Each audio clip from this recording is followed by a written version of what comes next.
एक ऐसा ऋषि जिसके एक शब्द से राजाओं के सिंहासन हिल जाते थे, लेकिन वही ऋषि एक दिन खुद जान बचाकर भागने पर मजबूर हो गया। यह कथा है ऋषि पराशर की, महान तपस्वी जिन्हें देवता भी सम्मान से देखते थे। उनका तप इतना प्रचंड था कि उनके मंत्रों से प्रकृति तक बदल जाती थी। लेकिन जैसे उनका तप महान था, वैसा ही उनका अहंकार भी।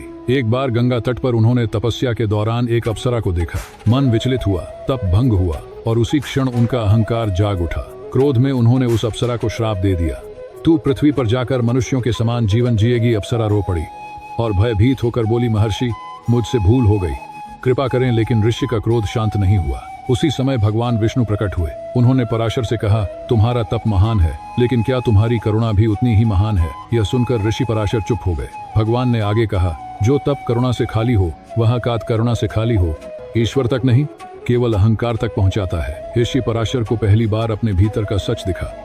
उसी क्षण उन्होंने अपने श्राप को आशीर्वाद में बदल दिया और अप्सरा को मुक्त कर दिया। उस दिन ऋषि ने समझा, तप अगर विनम्रता के बिना हो तो वह ईश्वर नहीं, अहंकार को जन्म देता है। और याद रखना, भगवान को पाने का रास्ता शक्ति से नहीं, विनम्रता से होकर गुजरता है।